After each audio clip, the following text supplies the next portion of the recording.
One of the great things about India is this tremendous interest in education. People talk about it all the time. Most parents aspire for this for their children. And so I think it's a great foundation we have as a country. In my experience growing up here, I think there's a lot of emphasis on spending time on the books and learning things academically.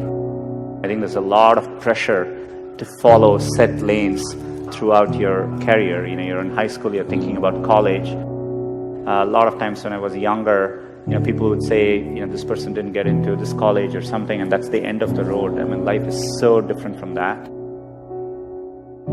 I get surprised people start preparing for IIT in their 8th grades. That's a bit shocking to me. I get very surprised people come to IITs and immediately they are thinking about IIMs and so on.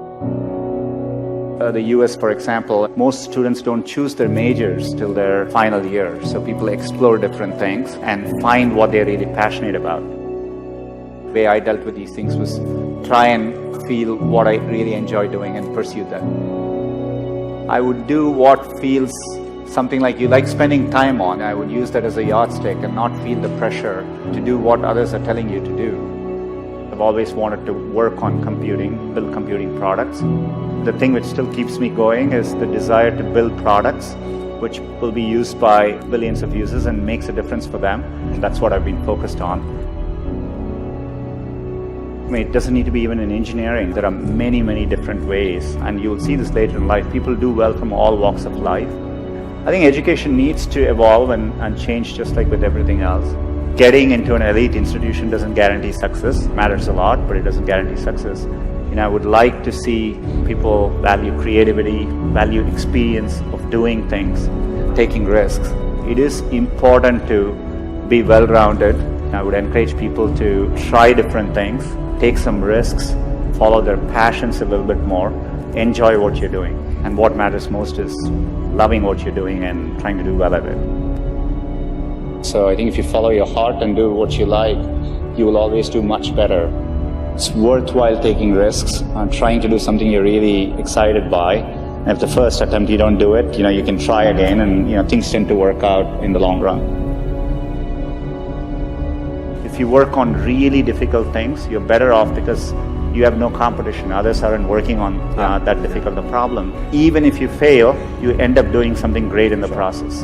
You want to aim high enough that you fail a few times. I think that's the natural part of the process. Setbacks actually don't matter. In Silicon Valley, part of the reason so many people start up a company is starting up a company and even having failed, you can wear it like a badge of honor. And I think that's important. Culturally, risk is rewarded. So I think it's important to keep your hopes, keep your dreams, and try to follow them. Most of how life plays out is up to you, not up to what happens outside of you. And I think it's important to keep that in mind and take the long-term view. Some point in your life, you have to work with people where you feel a bit insecure, because that means you're working with people who are better than you and who are pushing you. If you actually feel very secure in what you do, it means you're doing something comfortable and you're not pushing yourself. There are many, many times I've felt working with people in a group, am I doing enough? These people seem much better than me, and I think it's an inherent part of learning. And as a leader, I think it's really important to build organizations where people actually want to work together and trusting them to doing the right thing.